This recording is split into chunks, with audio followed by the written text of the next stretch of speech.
Hello, good afternoon, and welcome to our classes scenes that we're going to be doing.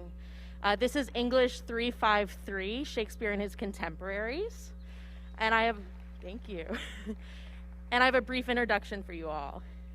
When the Me Too movement began gaining momentum in 2017, you probably thought it marked unprecedented progress. Finally, women were calling out men who abused their power by trading career advancement for unwanted sex. Harvey Weinstein, Roger Ailes, Bill O'Reilly, to name just a few, were brought down when multiple women exposed them publicly. How great was that? But what we tend not to notice is that quid pro quo sexual harassment and assault are centuries old. Shakespeare and his contemporaries worked them into their plays. How much progress has really been made in the last 400 years if sexual misconduct is still prevalent and efforts to curtail it require a critical mass of women to complain? Why isn't one woman enough to be believed? Today, we're going to read two scenes from early modern plays that include sexual bartering, when a man tries to force sex from a woman to do something for her. The first scene is from Shakespeare's Measure for Measure, first performed in 1603. The second is from a play called The Changeling by Thomas Middleton and William Rowley, dated 1622.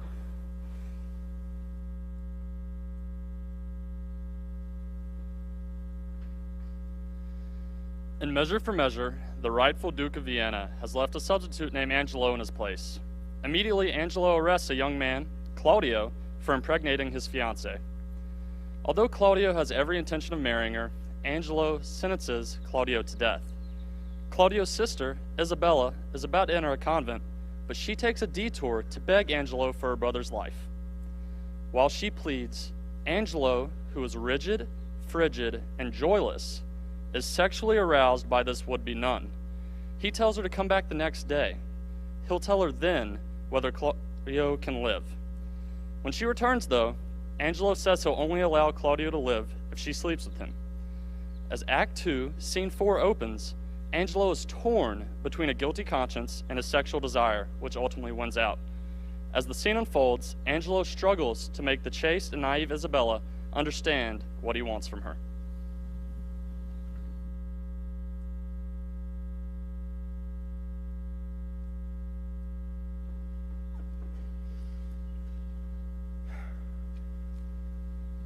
When I would pray and think, I think and pray to several subjects. Heaven hath my empty words, while my invention, hearing not my tongue, anchors on Isabel. Heaven in my mouth, as if I did but only chew his name, and in my heart the strong and swelling evil of my conception. O place, O form, how often dost thou with thy case, thy habit, wrench off from fools, and tie the wiser souls to thy false seeming? Blood, thou art blood. Let's write good angel on the devil's horn, 'tis not the devil's crest. How now? Who goes? One Isabel, a sister, desires access to you. Teach her the way. Oh, heavens. Why does my blood muster to my heart, making it both unable for itself and dispossessing all my other parts of necessary fitness? How now, fair maid? I am come to know your pleasure. That you might know it would much better please me than to demand it. Your brother cannot live. Even so, heaven keep your honor. Yet he may live a while, and it may be as long as you or I. Yet he must die. Under your sentence? Yea. When, I beseech you, that in his reprieve, longer or shorter, he may be so fitted that his soul sicken not. Say you so? Then I shall pose you quickly. Which had you rather? That the most just law now took your brother's life, or to redeem him, give up your body to such sweet uncleanness as he hath stained? Sir, believe this, I had rather give my body than my soul. Nay, but hear me, your sense pursues not mine. Either you are ignorant, or seem so craftily, and that is not good. Let me be ignorant, and in nothing good, but graciously to know I am no better. Thus wisdom wishes to appear more bright when it doth tax itself, as these black masks proclaim and enshield beauty 10 times louder than beauty could displayed. But mark me, to be received plain, I'll speak more grossly. Your brother is to die. So? And his offense is so, as it appears, accountant to the law upon that pain. True. Admit no other way to save his life, and I subscribe not that, nor any other, but in the loss of question, that you, his sister, finding yourself desired of such a person, whose credit with the judge or own great place could fetch your brother from the manacles of this all-binding law, and that there were no earthly mean to save him, but that either you must lay down the treasures of your body to this supposed, or else let him suffer. What would you do? As much for my poor brother as myself.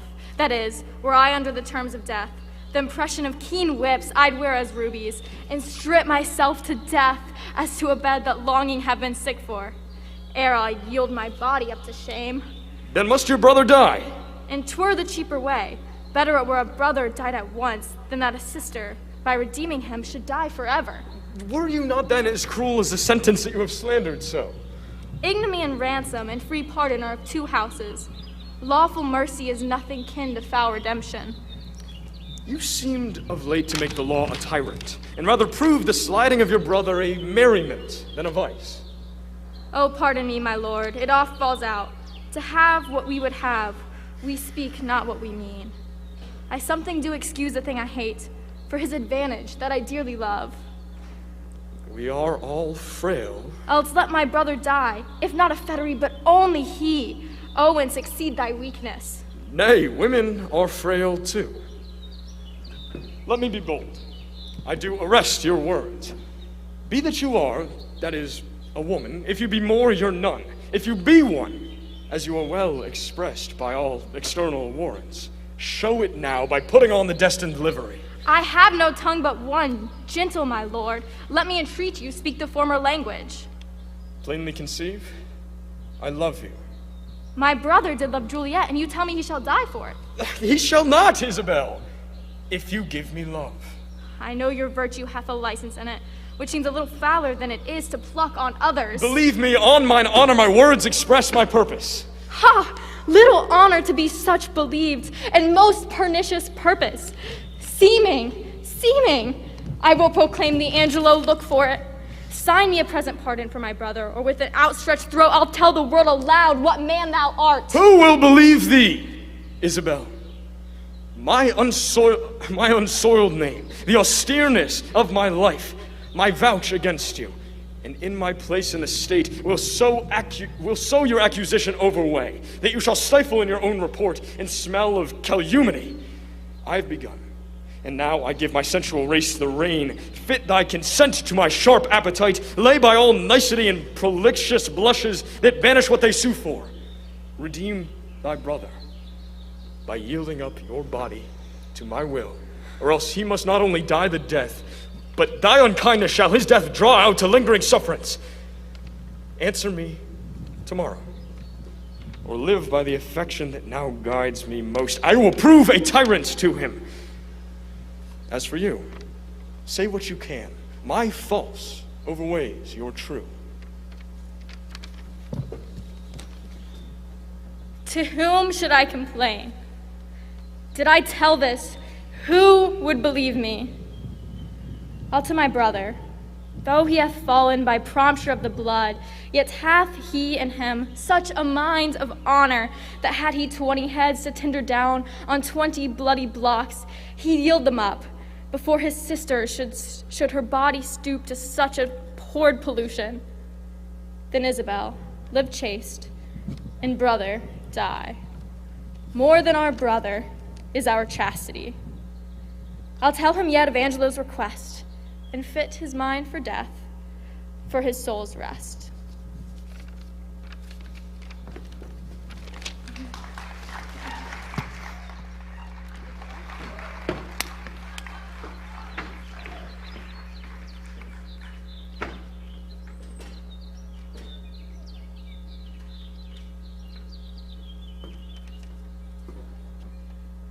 The plot of The Changeling centers on Beatrice Joanna and her infatuation with a visiting nobleman, despite her engagement to another nobleman. Beatrice hates her father's servant De Flores, whose disfigured face is objectionable to her, but she teams up with De Flores to kill her fiancé and make herself available to the other man. Cunning as she is, Beatrice tries to pay De Flores for the murder, but he, even more cunning, expects to claim her virginity.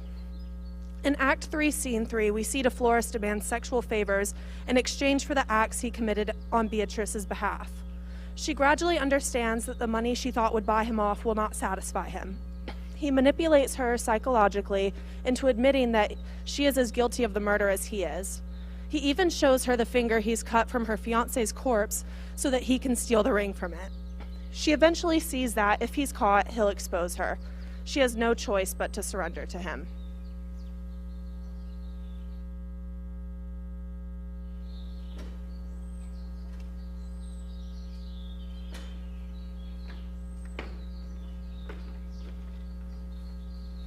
Do you want to do small?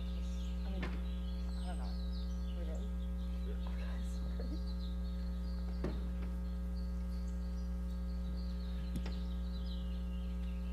My thoughts are at a banquet for the deed. I feel no weight in it. 'Tis but light and cheap for the sweet recompense that I set down for it. De Flores? Lady, Thy looks promise cheerfully. all things are answerable. Time, circumstance, your wishes and my service. Is it done then? Your fiancé is no more.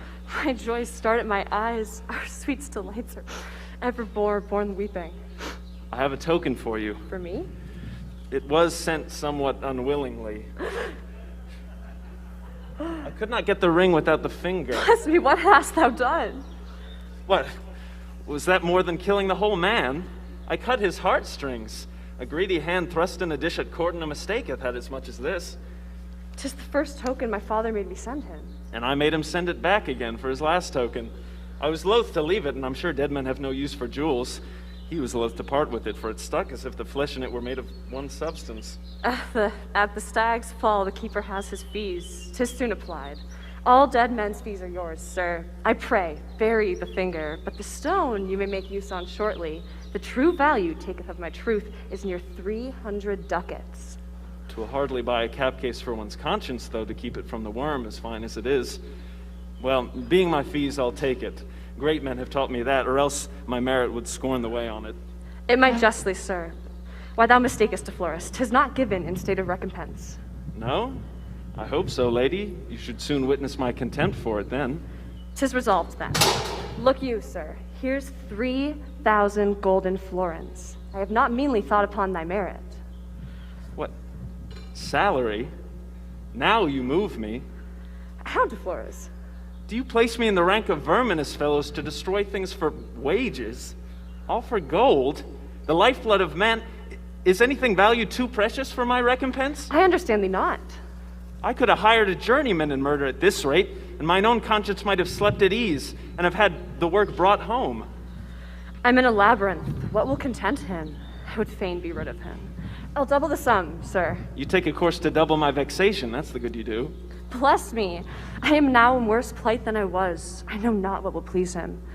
For my fear's sake, I prithee, make away with all speed possible. And if thou beest so modest not to name the son that will content thee, paper blushes not. Send thy demand in writing.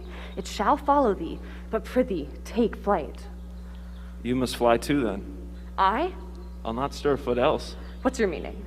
Why, are not you as guilty? In, I'm sure, as deep as I? And we should stick together. Come, your fears counsel you but ill. My absence would draw a suspect upon you instantly. There were no rescue for you. He speaks home. Nor is it fit that we two, engaged so jointly, should part and live asunder. How now, sir? What makes your lips so strange? This must not betwixt us. The man talks wildly. Come, kiss me with zeal. Heaven, I doubt him. I will not stand so long to beg him shortly. Take heed, De Flores, of forgetfulness. 'Twill soon betray us. Take you heed first. Faith, you're grown much forgetful. You're to blame in it. He's bold, and I am blamed in it. I have eased you of your trouble. Think on it. I'm in pain and must be eased of you. 'Tis charity. Justice invites your blood to understand me. I dare not. Quickly. Oh, I never shall. Speak it yet further off, that I may lose what has been spoken, and no sound remain on it. I would not hear so much offense again for such another deed. Soft, lady, soft. The last is not yet paid for.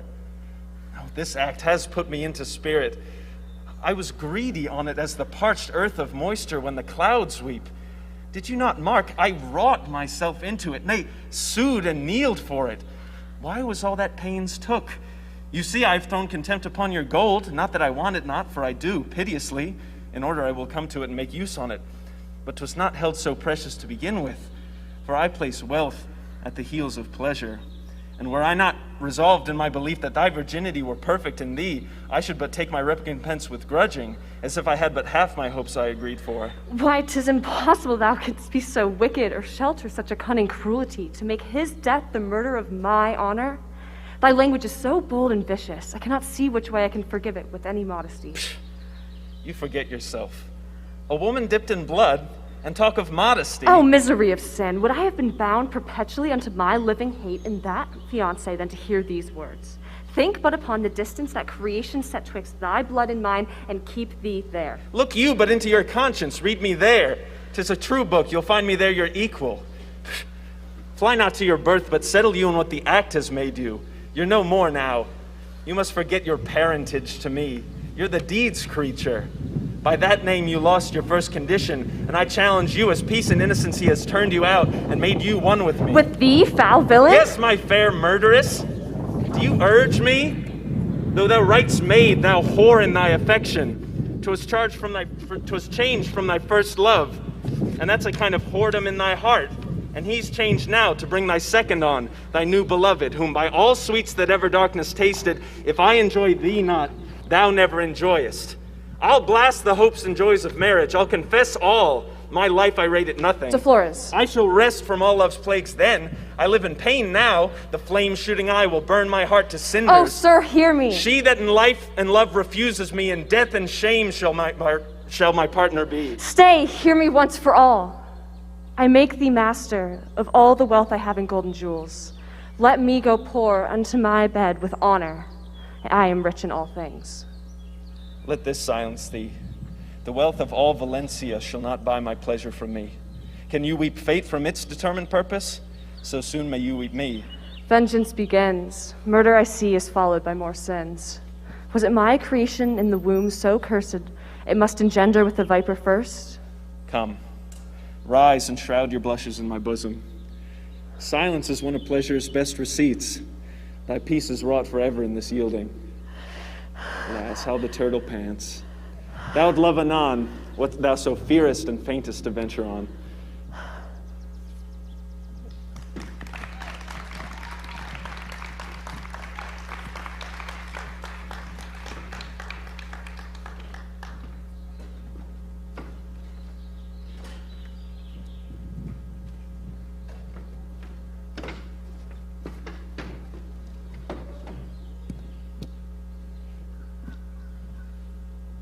All right, so Will and I are kind of doing a discussion about what we just saw, and we've seen the scripts and seen those scenes a couple of times, so we're just going to go and highlight some stuff that we've noticed.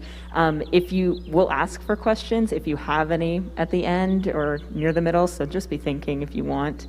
Will, do you want to start us off? Yeah, I can start. So in the first scene we saw, Measure for Measure from Shakespeare, one of the things we wanted to highlight was, I don't know if you remember this, but our wonderful Isabella, she at one point says something along the lines of, "Who would believe me?" And in our introduction, we talked a lot about how these were scenes about sexual assault and sexual misconduct, and that still continues today. So just the fact that even back in the 1600s with Shakespeare, I think the Measure for Measure was 1603, there was still the issue of women not being able to come forward because they didn't think they would be believed, that women were still being silenced back then, and men of positions of power. It's something that we wanted to highlight and say that this is not a new thing. Unfortunately, this has gone on for hundreds of years. So that was one of the big salient features that we wanted to highlight for you guys here. And then we'll do a couple more. So Emily, what do you got next? So in the second scene, the Changeling, De Flores, who was played by Charlie, he is so convinced that Beatrice Joanna owes him sexual favors. That's throughout the whole thing. She tries to give him money and for killing her fiance, and he completely refuses, and he can't see that he is in the wrong, and he actually ends up convincing her that there's no other way except for her to give up her virginity. And so just the manipulation on his part is pretty evident, and he really can't see that he is the one in the wrong, which I think probably applies to a lot of the situations we see today. Yeah, and another one from the second scene from the Changeling. In that scene, DeFlores calls Beatrice a whore and uses many variations of the word whore, and that still continues today. And in our scene, DeFlores is calling Beatrice a whore because she won't sleep with him, which is kind of ironic because she hasn't done anything sexually promiscuous yet. So he's using that word to degrade her and denigrate her and just bring her down. And we were talking about it in class, and we see a lot of parallels with the usage of the word whore back in the 1600s and today with online trolling and flooding the comments of powerful women on social media, labeling them sexually promiscuous in situations that has nothing to do with that. And that trolling, like earlier, it's been around for hundreds and hundreds of years. The Changeling was in 1622, and now we're in 2021, and 399 years later, we're still facing this issue. So that was another thing we wanted to highlight. Yeah, and maybe one final point. We, in both the scenes, both the men are really threatening, really powerful, and they hold that power over the women's heads in so much that in the first scene, Isabel is willing to let her brother die before she gives up her virginity, and the men manipulate them so much that the women are convinced that they only have those two options, and that even back then, they're having to make that really difficult choice that they shouldn't have to make in the first place. But she is so willing, she's willing to let her brother die rather than give up her virginity.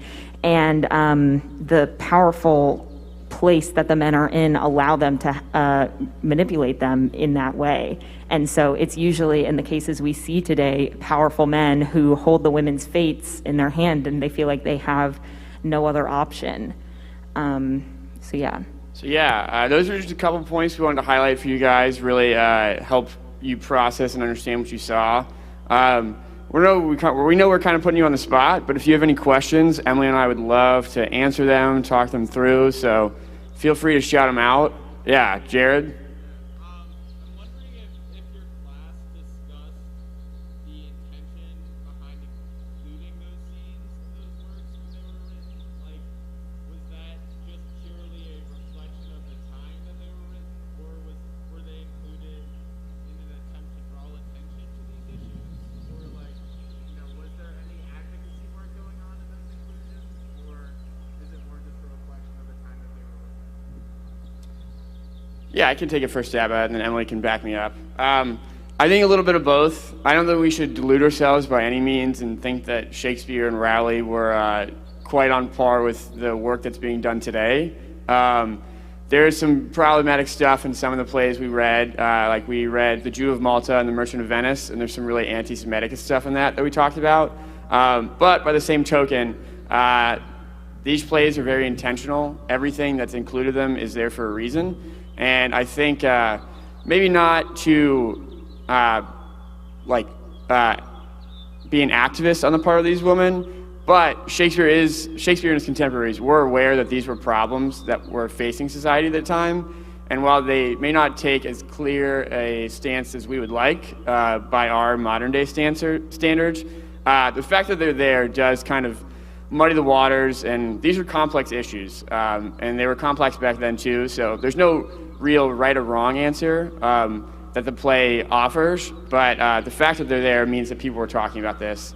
At the same time, the societal standards were a little bit differently. It was 400 years ago, so I don't think these instances were seen quite as condemningly as they were, but they weren't by any means great. I think it's very easy to see who the villain is and who the protagonist is in all these situations. So even though their standards were a little bit different, there's still a clear hero and a villain most of the time, and issues of sexual misconduct in Shakespeare and his contemporaries. You got anything to add, Emily? I think you covered it. Are there any other questions that we could answer if anyone has them? No pressure, but. Going once, going twice. And that's totally fine. Well, I think that might wrap it up for us. Of course, on campus, if there are, we have Carly Dixer, Title IX coordinator, and the Student Health Center for any resources about sexual misconduct for students and anyone around. So we encourage you to go there for resources. Yeah, and we just want to thank you guys for coming out. Hopefully you enjoyed this as much as we did. This was a great class. We really enjoyed it. And I guess if we have any parting words of wisdom, it's that these plays, even though they were written a long time ago, they're about complex issues with really significant characters, and there's a reason they're relevant. They talk a lot about things, and even though it's 400 years later, we're still talking about them now, and that's for a reason, and we thought it was pretty cool. We hope you guys do too. So yeah, thanks for going out, and have a great Friday. Weather's nice, so, soak in your last couple weeks here at Davidson before we all go home for the summer.